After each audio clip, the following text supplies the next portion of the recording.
UPSC CSC 2026 24 मई को है, यानी कि आज से 53 दिन के बाद, 53 डेज के बाद। और आज मैं बात करने वाला हूं सी सेट की। बहुत सारे विद्यार्थी इस बात को लेकर के कंफ्यूज हैं कि सी सेट की तैयारी कैसे करें, या केवल 53 दिनों में क्या हमारी तैयारी पूरी हो सकती है।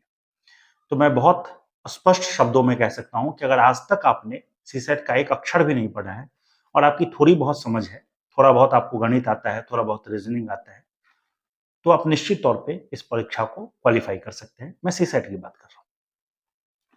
मेरे पास पिछले कुछ समय से जो मैंने अपने स्टूडेंट्स के साथ जो डिस्कस किया है या जो एनालिसिस किया है, और खुद जो मैंने यूपीएससी प्रीलिम्स कई दफा निकाले हैं, उसमें इस चीज का बहुत बड़ा योगदान रहा और मैं उसी को आप लोगों के साथ शेयर करने जा रहा हूँ। आपको कुछ चीजों का ध्यान रखना है जिसके माध्यम से आप बहुत आसानी के साथ यूपीएससी का सी सेट क्वालिफाई कर जाएंगे।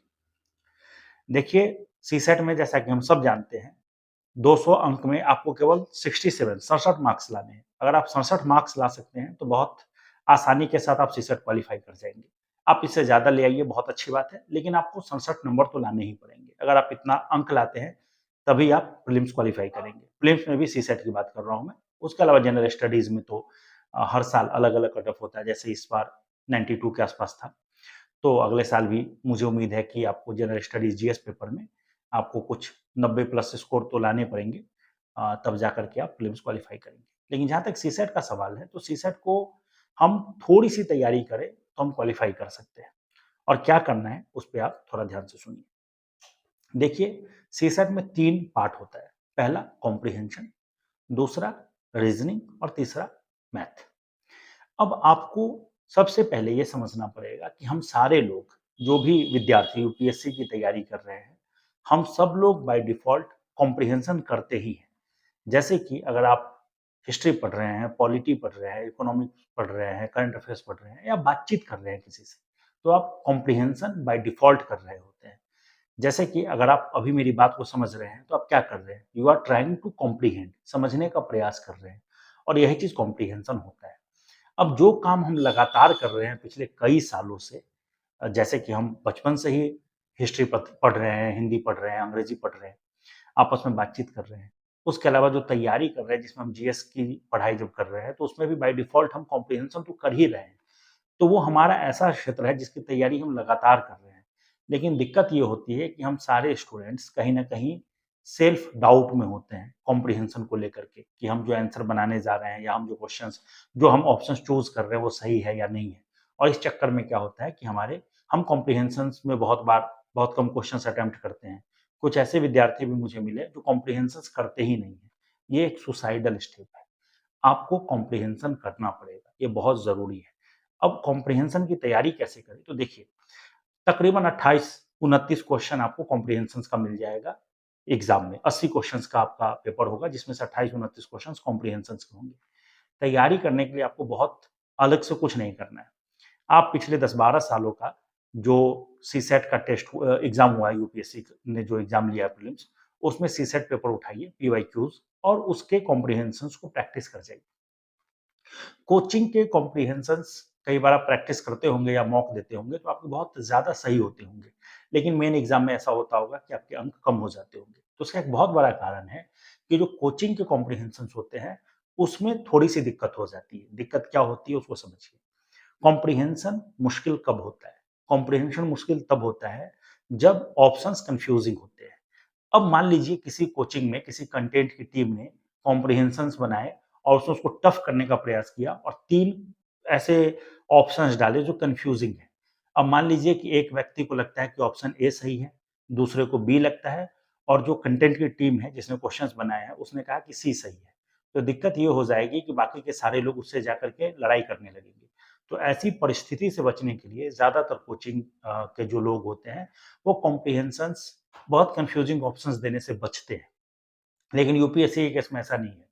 वहां पे आपको सारे ऑप्शंस कई दफा लगेंगे कि सही है, कई बार आपको लगेगा कि ये दो समझ नहीं आ रहा, इसमें सही क्या है गलत क्या है। इसलिए अगर हमें कॉम्प्रिहेंशन सही करना है, तो हमें यूपीएससी के फ्रीक्वेंसी पे रहना पड़ेगा। और ये कब हो पाएगा? जब आप सी सेट का प्रैक्टिस करेंगे, कॉम्प्रिहेंशन का प्रैक्टिस करेंगे पीवाईक्यू से। अब आसान शब्दों में बता दूं करना क्या है। देखिए, आपको बहुत ज़्यादा समय देने की ज़रूरत नहीं है। आप डेली केवल 15 से 20 मिनट दीजिए, आराम से आप 5, 7, 8 कॉम्प्रिहेंशन कर पाएँगे। 15-20 मिनट आप पीवाईक्यूज़ कॉम्प्रिहेंशन्स उठाइए और 4, 5, 7, 8 कॉम्प्रिहेंशन कीजिए, दैट इज़ इट। करने के लिए क्या करना है? आप कॉम्प्रिहेंशन्स पढ़ें। कई विद्यार्थी ऐसा करते हैं कि वो कॉम्प्रिहेंशन नहीं पढ़ते हैं। बहुत सारे कोचिंग में भी इस बात को कहा जाता है कि तुम्हें सिर्फ ऑप्शंस पढ़ने हैं और बिना कॉम्प्रिहेंशन पढ़े आप आंसर सही कर लोगे। ऐसा हो सकता है, लेकिन ये तरीका सही नहीं है। बेस्ट तरीका यही है कि आप पहले कॉम्प्रिहेंशन पढ़िए, फिर उसका एक मतलब निकालने का प्रयास कीजिए और फिर आप ऑप्शंस देखिए और ऑप्शंस में आप चूज़ मत कीजिए, आप एलिमिनेट कीजिए। कहने का मतलब ये है, सपोज़ कीजिए आपने कॉम्प्रिहेंशन पढ़ा, उसके बाद आपने क्वेश्चंस देखा और आपने ऑप्शंस देखे ए, बी, सी, डी। आपको लग रहा है कि ए सही है, तो आप ए को टिक मत कीजिए, बी, सी और डी को भी देखिए। आपको लगेगा कि डी तो बिल्कुल ही गलत है, आपने उसको एलिमिनेट कर दिया। बी भी आपको लगेगा बिल्कुल गलत है, आपने उसको भी एलिमिनेट कर दिया। आप बचे ए और सी के साथ। अब थोड़ा बहुत दिमाग लगाएँगे तो बहुत संभव है कि आप सही आंसर तक पहुँच जाएँगे। तो आपको करना क्या है, कॉम्प्रिहेंशन में हमेशा एलिमिनेट करने का प्रयास कीजिए, जिससे कि आप सही आंसर के नज़दीक पहुँच जाएँगे। अगर आपने ये प्रैक्टिस सिर्फ 15-20 मिनट डेली बेसिस पे किया अगले 50 दिनों तक, मैं गारंटी के साथ कह सकता हूँ कि आप 28-29 क्वेश्चंस तो करेंगे ही, जितने भी कॉम्प्रिहेंशन्स के क्वेश्चंस होंगे, जिसमें आसानी के साथ 21-22 क्वेश्चन आपके सही हो जाएँगे। यानी कि 50 प्लस मार्क्स तो आपको सिर्फ कॉम्प्रिहेंशन से मिल सकता है बहुत ईज़िली।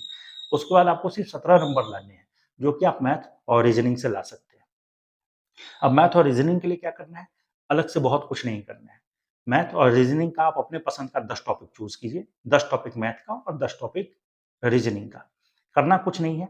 सपोज़ कीजिए आपने 10 टॉपिक चूज़ किया, उसमें एक टॉपिक आपने मैथ का चूज़ किया नंबर सिस्टम, एक चूज़ किया टाइम एंड डिस्टेंस, एक चूज़ किया परम्यूटेशन एंड कॉम्बिनेशन। ऐसे करके आपने 10 टॉपिक चूज़ कर लिया। उसी तरीके से रीजनिंग में आपने ब्लड ब्लड रिलेशन कर लिया या फिर डायरेक्शन टेस्ट कर लिया। तो आप इस तरह से कुछ 10 टॉपिक रीजनिंग का और 10 टॉपिक मैथ का चूज़ कर लीजिए। आपको थ्योरी पढ़ने में लगेगा मुश्किल। सपोज़ कीजिए आपने एक टॉपिक चूज़ किया टाइम्स एंड डिस्टेंस। अब टाइम एंड डिस्टेंस के लिए आपको क्या करना है? सबसे पहले आप उसके थ्योरी को पढ़िए। आपको 15-20 मिनट लगेगा थ्योरी पढ़ने में। उसके बाद सिर्फ 1 घंटा आपको जो भी किताब आप चूज़ कर रहे हो, उस किताब में सॉल्व क्वेश्चन्स होते हैं, हल प्रश्न। यानी कि चैप्टर के शुरू में आपको 8-10 एग्ज़ाम्पल्स दिए होते हैं। बस अब आपको उन एग्ज़ाम्पल्स को देखना है। थ्योरी आपने पढ़ा है, आपको थ्योरी पढ़ने में 15-20 मिनट लगेंगे। उसके बाद उस एग्ज़ाम्पल्स को देखिए, जो शुरू में है, चैप्टर के शुरू में, और उसी को बार-बार सॉल्व कीजिए। बार-बार क्या सॉल्व कीजिए? एक बार सॉल्व कीजिए। इससे कि आपका एक चैप्टर कंप्लीट हो जाएगा। अब मान लीजिए अगले दिन आपने चूज़ किया कोई दूसरा चैप्टर, मान लीजिए आपने चूज़ किया परसेंटेज, तो परसेंटेज का थ्योरी पढ़िए, आपको 15-20 मिनट लगेंगे थ्योरी पढ़ने में और उसके बाद अगले 40-45 मिनट में 8-10 क्वेश्चन जो चैप्टर के शुरू में हल प्रश्न है, उसको सॉल्व करने हैं। इस तरीके से अगर आपने 10 दिन 1-1 घंटा मैथ को दिया, तो आपका मैथ कंप्लीट हो जाएगा और 10 दिन आपको 1-1 घंटा अगर आपने रीजनिंग को दिया तो आपका रीजनिंग कंप्लीट हो जाएगा। और कॉम्प्रिहेंशन आपको रोज 15 से 20 मिनट करना है, करना कुछ नहीं है। पीवाईक्यूज उठाइए, उसके उसको सॉल्व कीजिए। इससे क्या होगा, और मैंने जैसा कहा आपको एलिमिनेट करना पड़ेगा। तो अगर आप लगातार इस प्रैक्टिस को करेंगे तो आपकी तैयारी सुदृढ़ हो जाएगी, क्योंकि आप 15-20 मिनट में अगर आप मान लीजिए एक दिन में 7-8 टॉपिक भी कर 7-8 कॉम्प्रिहेंशन भी कर रहे हैं, तो हफ्ते में आप तकरीबन 50 प्लस कॉम्प्रिहेंशन कर जाएँगे और 50 दिन में बहुत ज़्यादा कॉम्प्रिहेंशन्स हो जाएगा। तकरीबन 400-500 कॉम्प्रिहेंशन्स आप कर जाएँगे और 400 प्लस कॉम्प्रिहेंशन्स अगर आप कर गए, जिस तरीके से मैं आपको बता रहा हूँ, तो आप बहुत आसानी के साथ मेन एग्ज़ाम में 21-22 कॉम्प्रिहेंशन सही कर लेंगे और मान लीजिए आपने 7-8 गलत भी कर लिया, तो भी 50 के आस-पास आप कॉम्प्रिहेंशन से और बाकी मैथ और रीजनिंग से आप इज़िली 40-50 नंबर ले आएँगे। तो 67 नंबर लाना है, लेकिन अगर आपने इस चीज़ को प्रैक्टिस किया तो आप आसानी के साथ 90 प्लस स्कोर कर सकते हैं सीसेट में। फिर आपको जीएस की तैयारी करते रहनी है। सीसेट को आप सिर्फ मेरे अनुसार 1.5 घंटा डेली बेसिस पे दीजिए। अगर आपको सीसेट में कोई कंफ्यूजन लग रहा है तो बाकी टाइम आप आराम से जीएस की तैयारी करते रहिए।